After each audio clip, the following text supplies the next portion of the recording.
Bueno, a pesar de que ya ha pasado una semana desde las elecciones, todavía parece haber algo de confusión o controversia alrededor de algunos resultados, particularmente en la Asamblea Nacional. Este fin de semana eh, hubo algo de revuelo, particularmente sobre los resultados del 8-2 y del 8-4, o sea, San Miguelito y ciertas regiones de Panamá Centro, debido a que, a pesar de que algunos candidatos ya habían sido proclamados, el TER, la transmisión extraoficial de resultados, aparentemente marcaba algo distinto a lo que ya se había proclamado. En el caso del 8-2, la diputada Zulay Rodríguez indicaba que ahora ella salía como favorecida, y también por parte del 8-4, ahí quien hacía el reclamo era el partido Realizando Metas. Sin embargo, importante, algo de docencia electoral, el TER es extraoficial. El que vale son las actas, que son las que son revisadas por la Junta Nacional de Escrutinio y son las que se suben. Hay una, como parte de la innovación electoral en esta ocasión, hay un visor de actas, que uno lo puede buscar a sí mismo, visor de actas Panamá, si le quieren agregar algo, y ahí El ustedes VAT, pueden revisar VAT, ¿ah? el VAT. Ajá, el VAT. Y ahí uno puede revisar las actas como fueron certificadas por la Junta, por las juntas circuitales en este caso, que luego fueron mandadas para ser recopiladas por la Junta Nacional de Escrutinio. Y ahí sí la información coincide con aquello que fue proclamado, que en el caso de el 8-2, por ejemplo, lo que ocurrió ahí fue que la lista de Zulay Rodríguez, que obtuvo, vamos a buscar el número exacto para poder brindar la información. La lista de Zulay Rodríguez era la primera de libre postulación. Y si uno se fija, esa lista obtuvo 12.251 votos. Esto significa que no llegó al medio cociente, que el medio cociente eran 12.319 votos, o sea que estuvo por debajo por 68 votos, no llegó al medio cociente. Sin embargo, cuando se fueron a contar el residuo, ahí en el circuito, estamos hablando en este caso del 8-2, el residuo finalmente se lo llevó Omar Ortega, él es del partido Realizando Metas, que sacó 17.705 votos contra, en este caso, la candidata Zulay Rodríguez sacó 11.161. O sea que Omar Ortega llevaba más de 6.000 votos de ventaja, por decirlo así, para el conteo del residuo, y por eso es que él es el que se llevó la curul y no la diputada Zulay Rodríguez. Sin embargo, ella ha anunciado sus intenciones de impugnar este resultado. No sé qué comentario tienes de del 8-2, en A mí lo que particular me ahorita antes de que sorprende, pasemos a al mí 8-4. lo que me sorprende de ese circuito fue que el conteo fue casi cardíaco. No sé si ustedes recuerdan el día en que estaban haciendo ese reconteo de actas y el reconteo de actas, y finalmente es cuando todo el mundo se da cuenta de que la diputada Zulay Rodríguez, después de haber pasado por tres postulaciones por de tratado de haber llegado a la presidencia, a la alcaldía y repetir en la diputación, pues no logra ninguno. Eso es así como el fin de una era en mi concepto, porque Zulay Rodríguez ya tenía dos periodos consecutivos en la asamblea, y se había caracterizado su participación por ser, por decirlo de una forma bastante elegante, peculiar. Y te das cuenta que definitivamente esta elección dejó lecciones importantes para todos los políticos, sobre todo aquellos que usan y abusan del sistema y que se dedican a promover discursos, digamos, de odio o discursos eh, incendiarios sin realmente tener en el fondo pruebas de lo que dicen en muchas ocasiones, y que se amparan por ese velo de la impunidad que les otorga hablar dentro del periodo de incidencias en el pleno de la Asamblea. Se da cuenta uno que definitivamente en esta ocasión recibieron un voto castigo, ¿no? Y pues yo creo que ni ella misma se lo creía, porque pienso que en el fondo ella casi quedaba por hecho de que evidentemente iba a hacerse acreedora pues de la curul. Entonces, Y lo otro que me sorprende es que Zulay Rodríguez, siendo una veterana de la política panameña, no quiera, no sepa o no quiera saber que el Tribunal Electoral no proclama a nadie en las elecciones. Para eso están las juntas circuitales de escrutinio y en el caso del presidente de la Junta Nacional y las distritales en el caso de los alcaldes. Entonces, es un poco contradictorio que alguien que debe conocer cómo funciona el sistema esté promoviendo la desinformación de esa manera, ¿no? ¿No creen?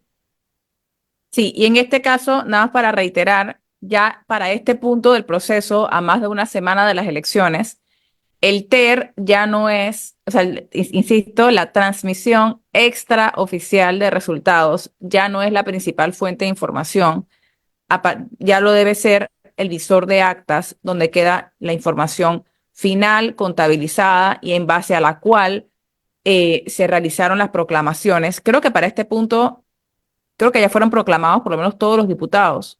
Sí, sí, Creo, todos. y ahora lo que queda es el espacio para impugnaciones para quien tenga los $25,000 y quiera pasar por ese proceso para realizar una impugnación. Aparte que aquí no estamos hablando de un conteo que se hizo rápido, de manera express, para poder proclamar a una persona, que no se hizo alejado del resto de un montón de observadores.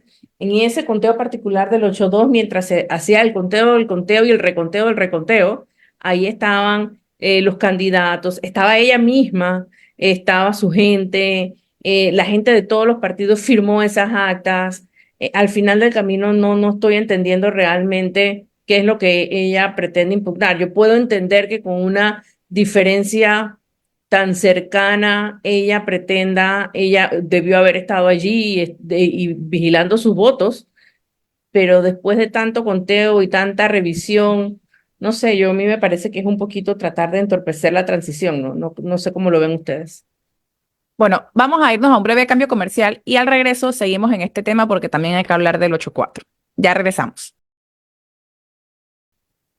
Hablábamos antes del cambio, Rita, sobre el circuito 8-2. Señor Murrias, ¿usted tenía un comentario?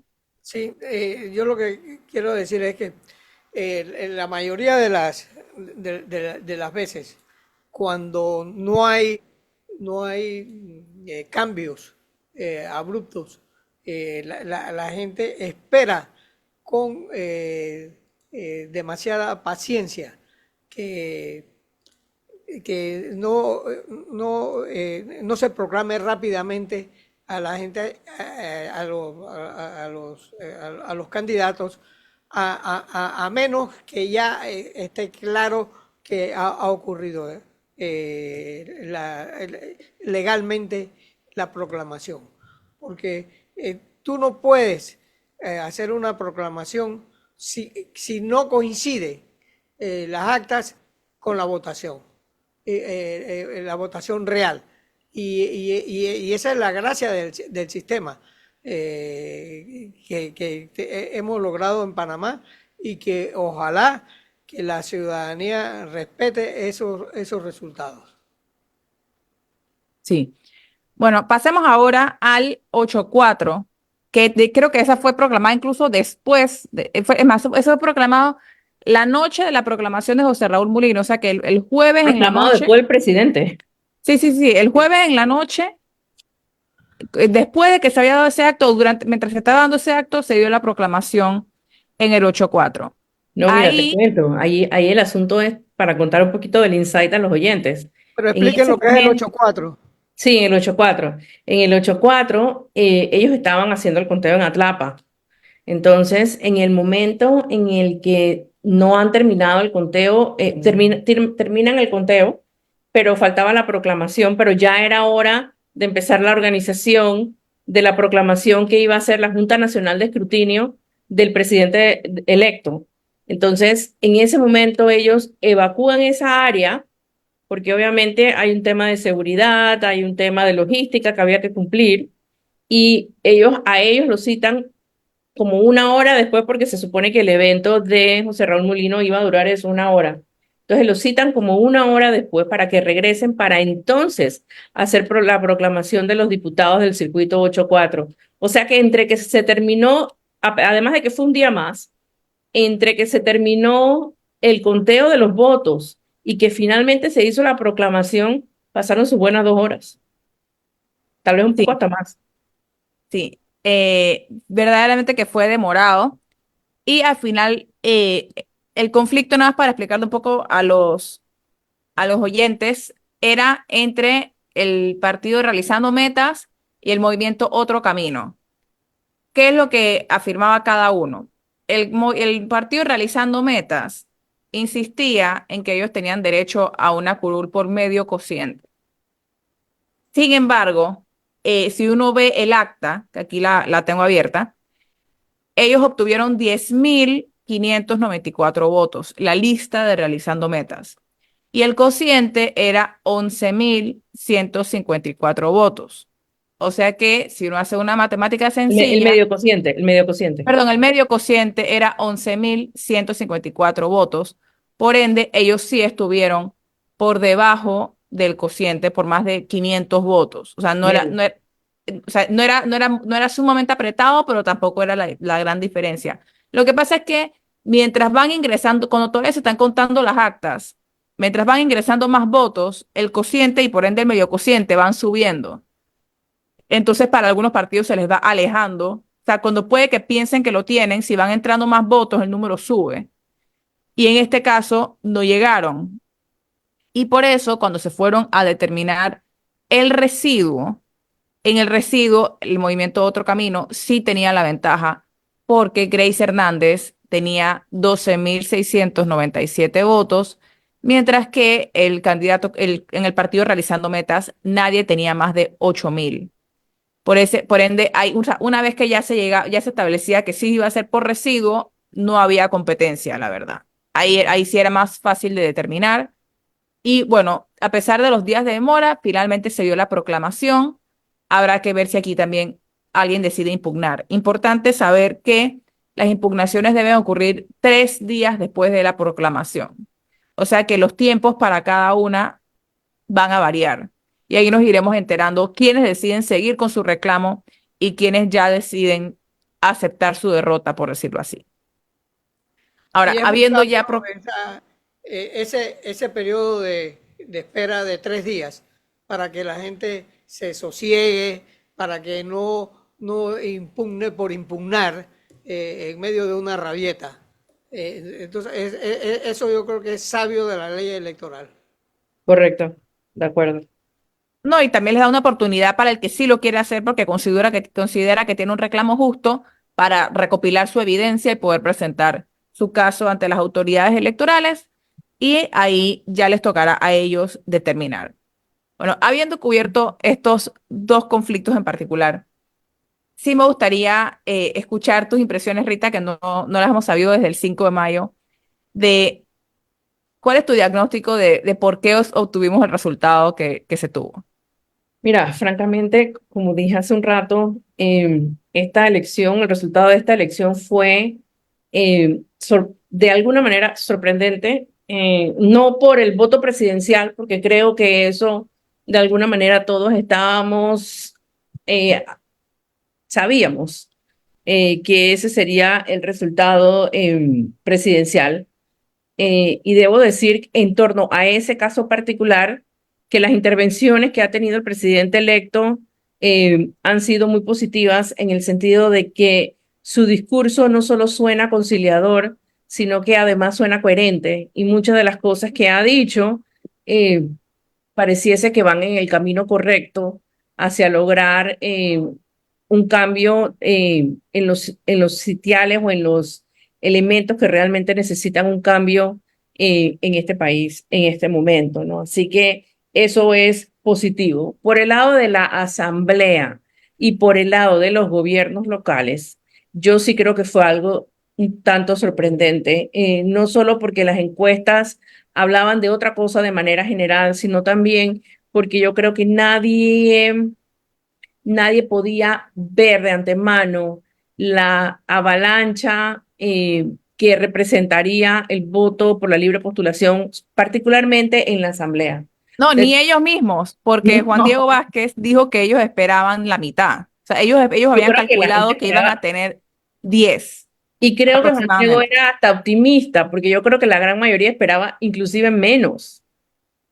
Es más, yo creo que la mayoría esperaba más diputados Moca que libre postulación, siendo un partido organizado. Y bueno, al final esto volvemos. La cantidad de diputados que repiten es tan pequeña y algunos ni siquiera repiten por el mismo partido en el que están hoy ejerciendo su diputación. Y luego, si te vas al partido o a la alianza de gobierno, todavía los que repiten en el PRD y en Molirena son menos, se quedan figuras emblemáticas de la Asamblea que tenían muchísimos periodos de estar allí. Se queda Pancho Alemán, se queda Fanovich, se queda, O sea, y nada para aclarar, se quedan como que no los vamos a ver. sí, como que no los vamos a ver en nada. Se quedan fuera de la asamblea. Esto, eh, Leandro Ávila, realmente aquellos y ojo, y casi que se queda el propio Benicio Robinson. Así que por un momento todo el mundo, hasta que respiró pensando que no iba a entrar, hasta que, bueno, finalmente entra por residuo. Entonces, creo que el PRD de alguna forma fue víctima de su propia iniciativa legislativa, aquella en la que introducen pues el tema del voto plancha y el residuo a última hora en las reformas, inclusive en el periodo ya electoral el año pasado. Entonces, creo que la estrategia utilizada por la gente de Vamos evidentemente fue acertada en el sentido para que lograran pues el triunfo que tuvieron y el hecho de que ellos también se sumaran a pedir voto plancha y el hecho de que la ley estableciera que en la papeleta se debía incluir la bandera. Era más fácil porque no iba a aparecer Vamos en la papeleta porque no es un partido, porque no es una organización legalmente establecida ni reconocida por el Tribunal Electoral. Entonces, la propaganda, esa política de gancho al azul y amarillo de la gente de Vamos, caló, la gente la entendió, era fácil y pues la gran mayoría de la gente es que a donde tú volteabas y preguntabas, la gente decía, voy a votar plancha Vamos, porque era lo que el líder de ese grupo le pedía a la gente que hiciera. Entonces parece que eso es como le dicen, es una cucharada de su propia medicina lo que recibió el PRD en estas elecciones. No, y creo que vamos, entendió las reglas del juego y supieron jugar en ese tablero. O sea, no se sentaron en una esquina a decir, este juego no me gusta". Dijeron de que, ah, sí, yo voy a Exacto. jugar contigo. Y de hecho, la introducción a la ley de que vamos a poner las banderitas fue de el propio Juan Diego. Sí, no, eso fue una visión Sí. verdaderamente eh, que hay que ver ahora en las próximas reformas electorales, cómo los partidos. Vamos a ver si vamos a tener de nuevo la regla esa del cociente, medio cociente y residuo para las próximas elecciones. Uno, que parece que la gente se le olvida cada 5 años que ya existía esto y vamos voto a voto, ¿no? Sí, no, pero hay que prestar muy cuidadosa atención a lo que pase con las próximas reformas electorales, porque puede haber un para atrás, por decirlo así, por parte de los partidos buscando que no se Claro. repita el resultado que acabamos de ver. Así que hay que estar muy pendientes. En definitiva, creo que eso va a suceder, solo que ahora, desde la asamblea, la pelea por tratar de que las reglas sean un poco más justas y un poco más equitativas y menos enredadas y menos, eh, no sé ni qué ni adjetivo usarte. Más manejables. Exacto. Ahora el fair play en la asamblea es como más, hay como más balance, ¿no? Sí, Anteriormente era lo que un grupo decía y los otros, bueno, ni modo, podemos protestar, pero de allí. sí. Bueno, vámonos a otro cambio comercial y regresamos en breve con más de su programa En Perspectiva. Bueno, hablábamos un poco antes del cambio en qué sí le había funcionado a Vamos, cuáles habían sido quizá algunas de las claves de su éxito. Si uno bueno, al diputado Juan Diego Vázquez se le han hecho varias entrevistas desde entonces y algo que él ha reiterado es que, bueno, aparte de que ellos esperaban la mitad, así que el resultado fue mucho mejor de lo que incluso ellos habían vislumbrado. me ha llamado la atención dos cosas que él dijo sobre las claves del éxito. Después vamos a entrar en las razones de las derrotas de los demás. Uno, que él dijo que al final las personas quieren que les resuelvan sus problemas y que las personas votaron y que al final no les interesa tanto un poco la bandera bajo la cual eso está, sino que la gente está en un punto en que quiere que alguien llegue y les resuelva los problemas que tienen. Pero fíjate que Y eso es contradictorio con el resultado, porque eh, los fondos destinados para la política desde el gobierno eran incomparables con lo que más nadie pudiese haber utilizado en la campaña. Veíamos a un diputado en San Miguelito regalando cientos de bicicletas, veíamos ferias, veíamos fondas, que eso fue una nueva modalidad, eso no había antes. Y bueno, veíamos un montón de cosas que en esta campaña todos acusamos y pedíamos que se investigaran bueno, nunca se investigaron, pero que era muy evidente la gran cantidad de dinero que tenían algunos partidos para precisamente tratar de solucionar esos, esos problemas de la población. Y yo creo que es un poco lo que Juan Diego dice, pero definitivamente que combinado con algo de hastío a la población, porque es que sí, es muy evidente. sí, y la segunda razón, que de hecho la pongo de segunda porque me parece que va atada a la derrota de los demás, es que él dice que los jóvenes estos se fajaron caminando y recorriendo y yendo a tocar puertas. O sea, que o sea, no dice que, no, pero es que nosotros éramos lo máximo, o mi figura es la de Gabriel. Él habla mucho del esfuerzo que hicieron estos jóvenes por salir y recorrer y caminar y tocar puertas, etcétera. Que si uno lo junta con comentarios que hizo Omar Montilla, bueno, en este caso él los hizo en el programa Radar, que el Omar Montilla atribuye la derrota del PRD en parte a la reserva de curules, o sea, la reserva de puestos, particularmente en San Miguelito, que él dice que como esa gente, que como el partido cerró las puertas a las primarias, la famosa maquinaria no se activó en su momento y que las personas que se quedaron por fuera nunca, o sea, no hubo, los que sí quedaron en las postulaciones nunca tuvieron que salir a caminar porque ya tenían sus puestos asegurados. Y aquellos que perdieron, perdón, que ni siquiera es que perdieron, porque si hubieran perdido, quizás habrían sumado al proyecto, pero como ni siquiera les dieron la oportunidad de competir, sino que los excluyeron, los dejaron por fuera para reservarle el puesto a los amigos del poder dentro del PRD, que esas personas simplemente decidieron irse con alguien más. Yo no sé, Camila, si yo estoy de acuerdo con lo que él dice, porque fíjate que yo por primera vez en esta ocasión, desde hace mucho tiempo, yo no veía a Raúl Pineda haciendo campaña y caminó. Y caminó por él, y caminó por él, y caminó por él, pero caminó por el sobrino, caminó por el cuñado, caminó por Gaby Carrizo. Ese señor hizo campaña y bueno, ahí ves el resultado. Probablemente el resto de los que le habían reservado la curul y que estaban también compitiendo para repetir, sintieron que la maquinaria les iba a responder, pero de nuevo, creo que subestimaron muchísimo la campaña de Vamos.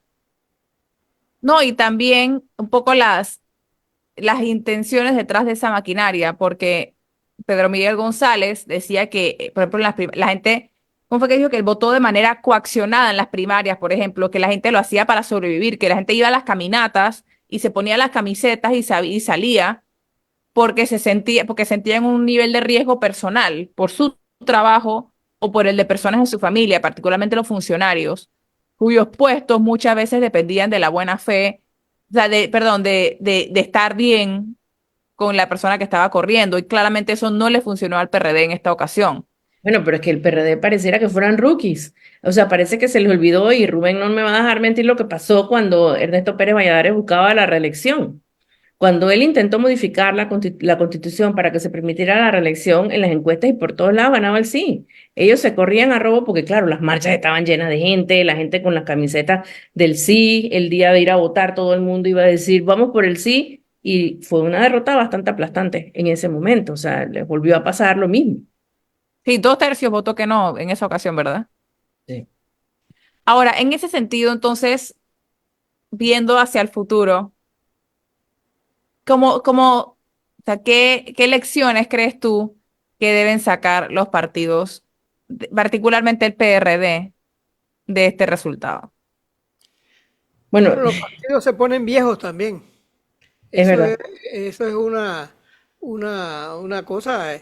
Todos sabemos que Panamá tuvo partidos históricos como el Partido Liberal, el Partido Republicano, y hoy no quedan ni sombras de eso. Entonces, eh, el PRD se tiene que dar cuenta que también, y yo que soy PRD, nos tenemos que dar cuenta que nos estamos poniendo viejos también en el manejo de técnica. Y Juan Diego Vázquez, que yo lo he observado en su conducta en el pleno de la Asamblea, es un muchacho que tuvo la valentía de decir, no corro.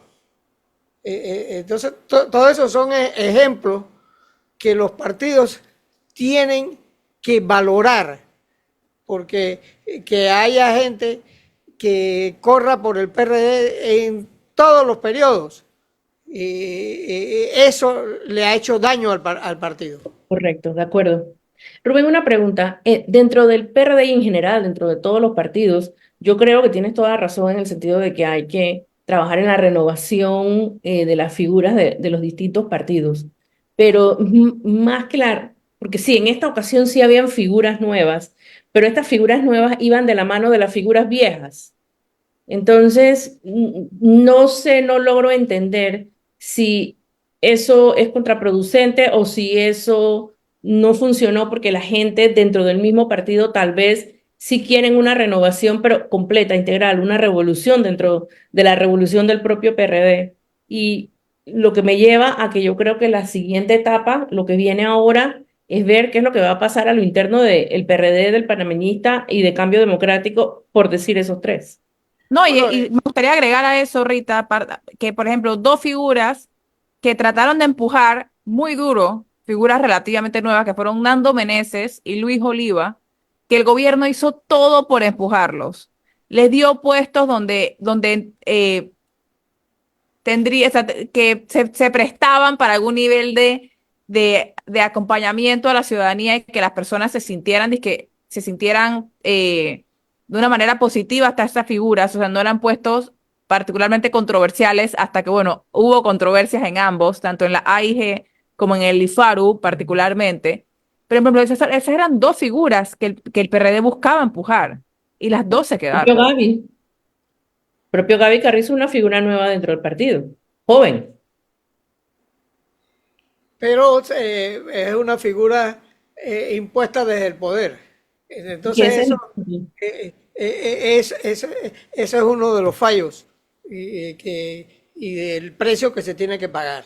Tú tienes que manejar. Nito Cortizo no era una persona que olía mucho a PRD, porque él siempre fue independiente. Entonces, eso le hizo daño a Gaby Carrizo.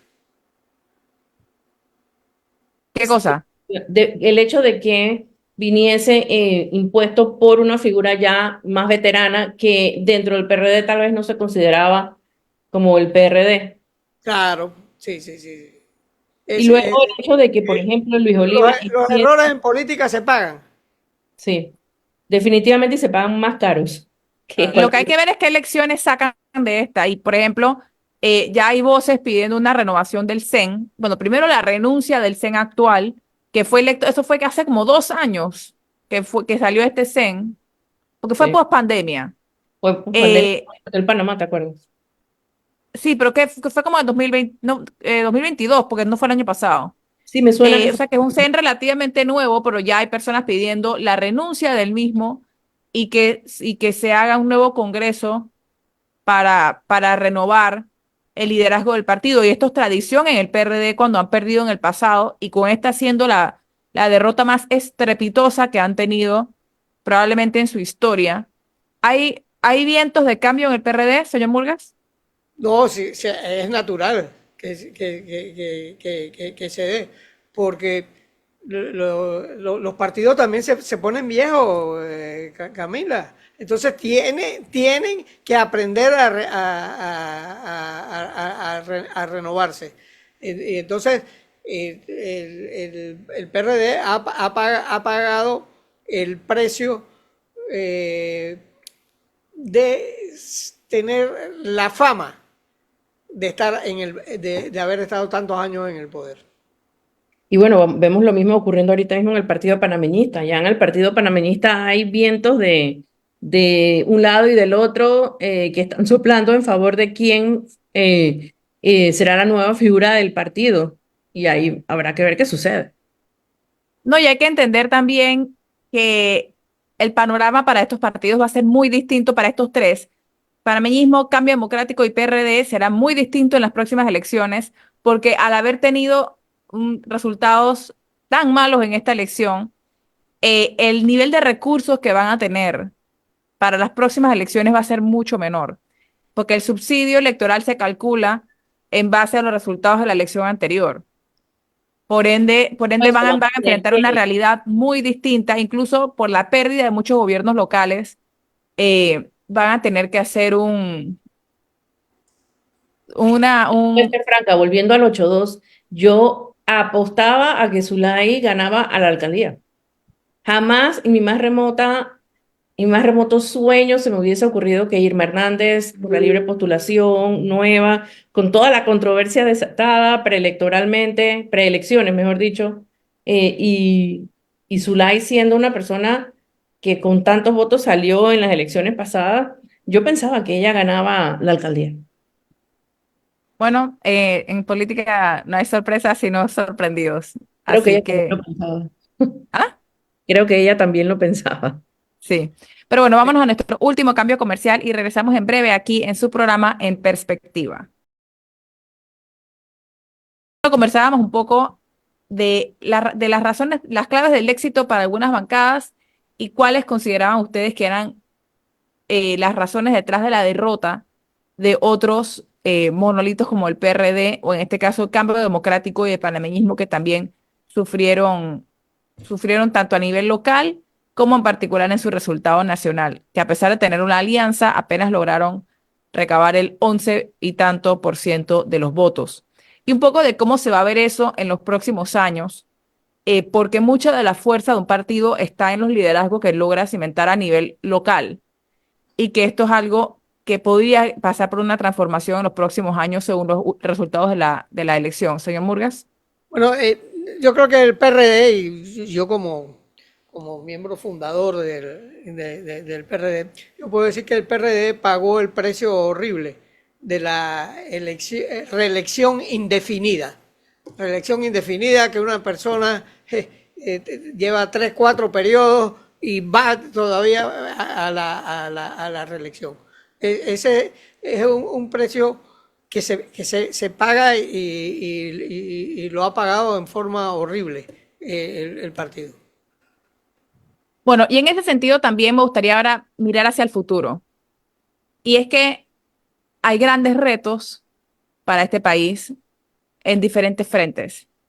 Tenemos, por supuesto, la Caja de Seguro Social, que fue mencionada por el presidente electo José Raúl Mulino en su discurso de proclamación, en el que él dijo, sí habló de que el Ejecutivo iba a presentar una propuesta, no dio, no dio ninguna indicación de por dónde podría ir la propuesta, pero no cerró la puerta a nada, a diferencia del actual presidente Cortizo, que en su momento sí había dicho eh, de manera contundente que no iba a haber paramétricas. La administración entrante no ha hecho ese tipo de promesas, no ha cerrado esas puertas. Sí dijo que iba a haber un nivel de consenso y que se iba a ir reuniendo con aquellos que él consideraba oposición o que por lo menos que no estaban dentro de su gobierno para buscar esos espacios para luego presentar esa propuesta. Está ese por un lado. Y también Está hay que agregar que también le puso fecha.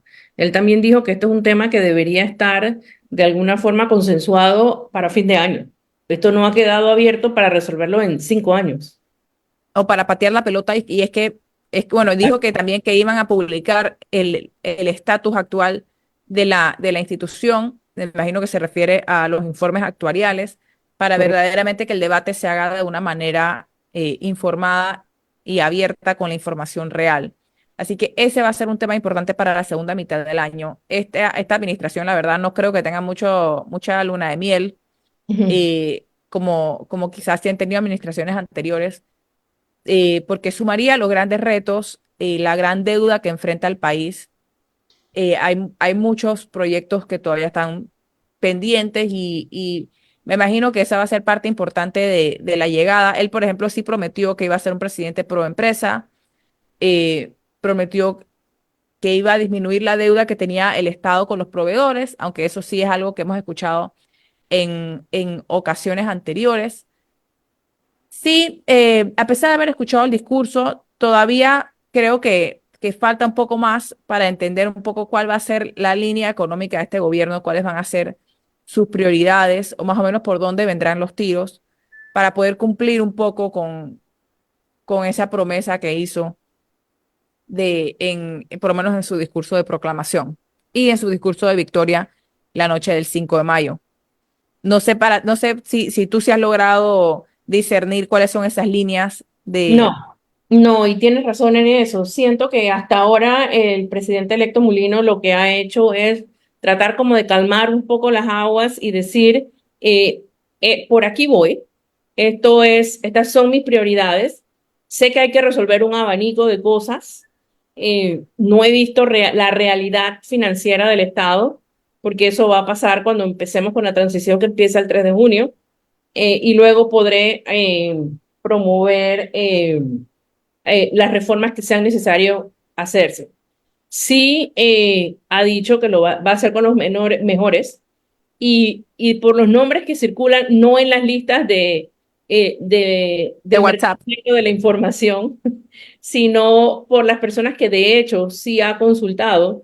Sí siento que hay esa intención. Eh, Ahora lo que tocará ver es cuáles son las propuestas reales que se harán, y básicamente aquellas que tengan viabilidad de resolverse, y qué tanto él pueda garantizar su gobernabilidad en conversaciones directas, digamos, con la Asamblea. Porque aunque su partido sí tiene una cantidad importante en comparación con los demás de diputados en la Asamblea, todavía por sí solos no son capaces de alcanzar, no tienen mayoría, no son una bancada mayoritaria, y por lo tanto no necesariamente ocuparían puestos relevantes, digamos, en todas las comisiones, como ha hecho esta administración, por así decirlo. Bueno, sí, porque esta administración tenían solitos ya una mayoría de la asamblea. De todas maneras, eso siento que no los ayudó mucho, porque la asamblea, la bancada del PRD en muchas ocasiones fue la mayor piedra en el zapato de la administración actual. Así que si bien compartían la misma bandera, claramente no compartían el mismo proyecto. Incluso muchas veces les boicotearon proyectos al Ejecutivo. Bueno, la extinción de dominio, que había sido una de las promesas del Ejecutivo, ya lo que habían empujado en reiteradas Queda pendiente para ocasiones. esta nueva asamblea ahora. Sí, y bueno, ahora va a ser como un borrón y cuenta nueva, porque los proyectos de ley no se trasladan de una asamblea a la otra. Hay que empezar de cero. Así que cualquier proyecto que haya estado en trámite o que haya estado en proceso, Em, lo van a tener que volver a presentar para la próxima asamblea. En ese sentido, la coalición Vamos, que es quien tiene el mayor número de diputados, si bien no es una mayoría, sí se ha mostrado abierta a colaborar con el Ejecutivo cuando ellos consideren que los proyectos son positivos. Y eso me ha parecido un manejo interesante de discurso, o sea, de decir, nosotros no estamos aquí para obstaculizar, en lo que estemos de acuerdo, apoyaremos, y en lo que no, no. Me parece que es una posición sabia por parte de Fíjate de la que coalición. el presidente electo Mulino ya les tiró también su olive branch. Así que creo que por lo menos esas conversaciones se darán, y ojalá pues tengan buenos resultados también. Sí, hay que ver cuánto dura, Se van a y, pelear esa- a lo largo del camino, pero bueno, esa es la política. sí. Y bueno, y nada más regresando brevemente a lo que hablábamos un poco del gabinete, el presidente electo Mulino habló de que en 10 días se conocería el gabinete, eso fue la semana pasada, así que vamos a hacer un cálculo ahí que esta semana, quizá para finales de esta semana, podríamos conocer, no sé si el gabinete completo, pero por lo menos algunas figuras clave, esperemos saber, porque la transición, la fecha que le pusieron para el inicio es el día 3 de junio, que si bien junio parece lejano, no, ya se va acercando. Y creo que mientras se vayan conociendo esos nombres, eso puede ayudar a bajar un poco la ansiedad, que ya de por sí siento que ha bajado un poco en la última semana, La gente se ha pero tranquilizado mucho. ajá, se ha tranquilizado un poco el ambiente, que de ese que había incluso el mismo 4 o 5 de mayo. Así que creo que a medida que se vaya conociendo, obviamente dependiendo de quiénes sean las figuras, ese, eso va a seguir así. Bueno, Rita, no sé si tienes algún comentario final. ¿Sabes qué? Yo sí creo que para un programa futuro habría que discutir el futuro del subsidio electoral, porque si algo han demostrado estas elecciones es que se puede hacer política y ganar con poco dinero. De acuerdo. Y bueno, y eso va a ser parte de la próxima reforma electoral. De hecho, se trató en la reforma pasada de disminuir Y los en la Asamblea topes, Legislativa. pero la Asamblea lo mantuvo con con los montos actuales, pero definitivamente es algo por lo que se tiene que empujar, ya que ha quedado demostrado que el dinero no No lo es compra todo, votos, no lo es no lo es todo. todo en esta vida, y mucho menos en un panorama electoral. Muchísimas gracias a Rita Vázquez por acompañarnos el día de hoy y a ustedes, todos los radioescuchas, por estar con nosotros.